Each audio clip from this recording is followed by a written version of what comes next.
Bismillahirrahmanirrahim. Assalamualaikum warahmatullahi wabarakatuh. Alhamdulillahirabbil alamin. Wassalatu wassalamu ala asrofil anbiya'i wal mursalin wa ala alihi washabbihi rasulillahi ajmain.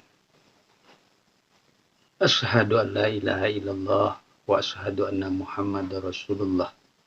Allahumma salli ala sayyidina Muhammad wa ala ali sayyidina Muhammad. Subhanallah walhamdulillah wa la ilaha illallah Allahu akbar. La hawla wa la quwata illa billahil aliyul azim. Sadaqallahul azim.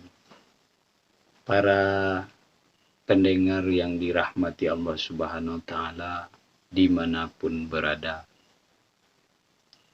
Di pertemuan kita kali ini ataupun di kajian kita kali ini, sebelum kita lanjut, kembali kita memperbaharui rasa syukur kita kepada Allah Subhanahu wa taala yang mana pada saat ini kita masih diberikan sehat, hidup, dan begitu banyak rahmat.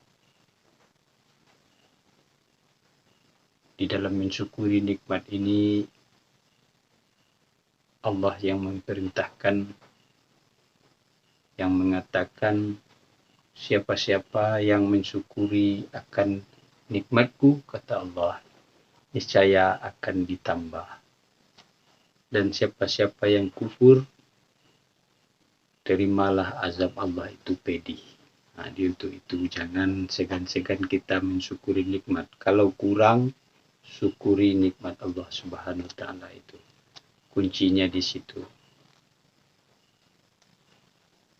Jangan hadapi hidup ini dengan kecemasan. Semua sudah diatur oleh Allah Subhanahu wa taala. Yang penting kita berusaha. Di situ Allah Subhanahu wa taala mengatakan, siapa-siapa yang takwa kepadaku, takut kepada Allah, takwa kepada Allah, Allah akan menyelesaikan segala urusannya.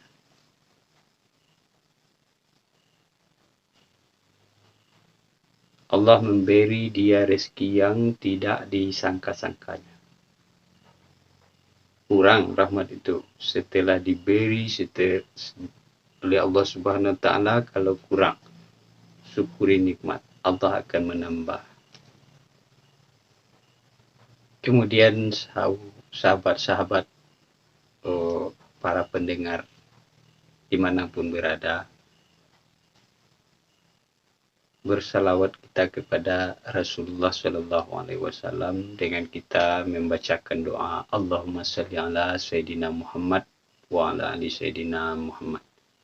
Mudah-mudahan kita diberi syafaat dari dunia sampai ke akhirat kelak. Amin ya rabbal alamin.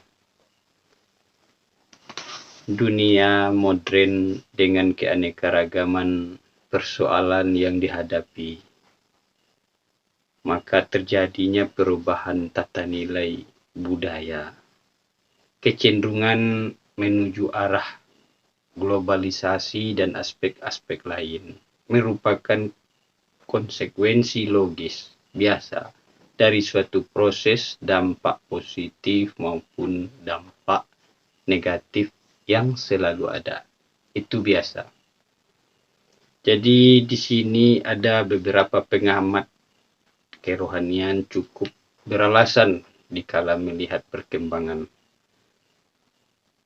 Khawatir terjadinya ketidakseimbangan antara pembinaan rohaniah dan jasmaniah. Artinya mental spiritual dengan fisik berkemungkinan tidak seimbang. Nah, itu pengamat melihat. Ketidakseimbangan tersebut pada kurun tertentu mungkin terjadinya akibat yang fatal mungkin berakibat fatal bagi terwujudnya dunia baru yang dicita-citakan. Dunia yang dijalin oleh rasa cinta kasih dan kedamaian. Dari gerakan itu, ketidakseimbangan itu mungkin tidak terciptanya, baik itu bernegara, baik itu bermasyarakat, berkeluarga, terutama diri kita sendiri. Kalau tidak seimbang antara rohani dan jasmani, jasmani dan rohani, cara kita merawatnya, takutnya kita tidak sampai kepada cinta kasih atau bahagia yang dikatakan bahagia.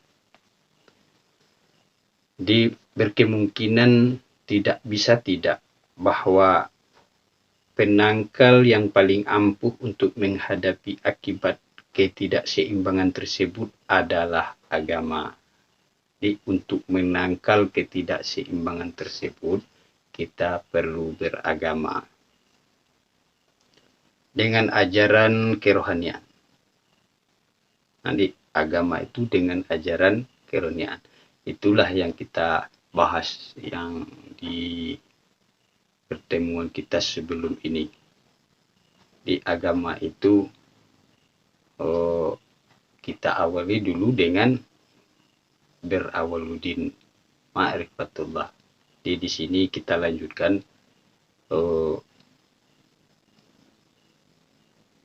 pembahasan kita yang ini dengan agama tadi, dengan ajaran kerohanian, orang boleh saja mengatakannya sebagai suatu resep usang. Jadi merawat rohani itu mungkin banyak yang cemooh, boleh saja, tapi bagi kita sangat penting sekali, sebab yang perlu dipupuk adalah rohani kita itu, batin kita itu. Yang ini akan roboh, ini akan dimakan cacing.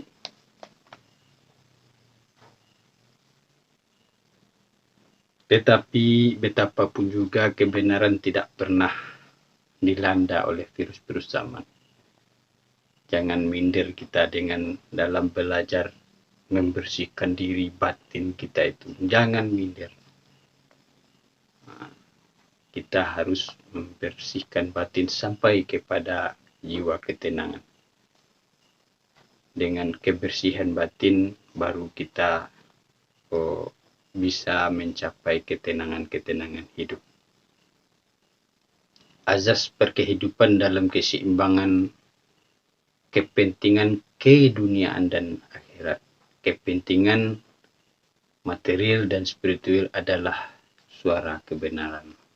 Allah yang Maha Benar telah memberikan arahan suci dengan melalui firman-Nya kepada kita semua di dalam Al-Quran, sebagaimana yang artinya, carilah kebahagiaan akhirat pada apa yang Allah berikan petunjuk untukmu.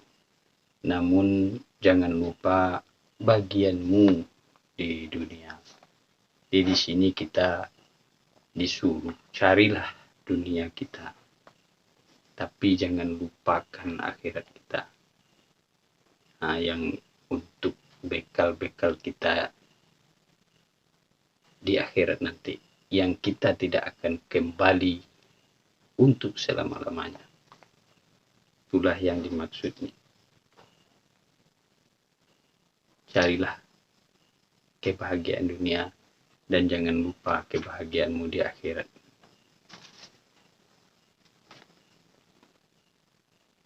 Sudah sejak lama ulama-ulama, kalangan-kalangan ulama kebatinan Islam mengkhawatirkan ketidakseimbangan itu, sehingga nada suara, senandung dan irama dalam bentuk ucapan dan tulisan termasuk di dalam kata Imam Al-Ghazali seakan-akan seperti membenci dunia dengan serba-serbinya, sehingga timbul satu tanda tanya, apakah suara mereka tidak bertentangan dengan azas keseimbangan yang difirmankan oleh Allah Subhanahu wa taala. Bukankah semua itu cenderung membawa umat bersifat apatisme dan masa bodoh?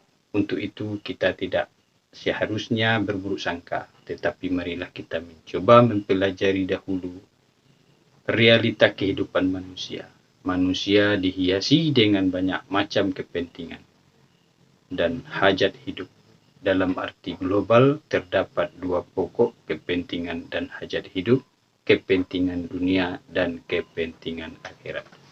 Untuk itu kita perlu mempersiapkan kedua-duanya, sahabat-sahabat, saudara-saudara yang dirahmati Allah Subhanahu wa taala. Di sini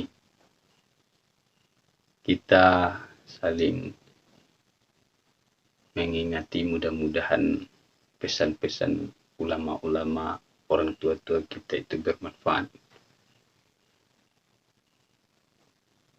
Carilah duniamu itu seakan-akan kamu tidak akan mati untuk selama-lamanya. Kan begitu kata-kata.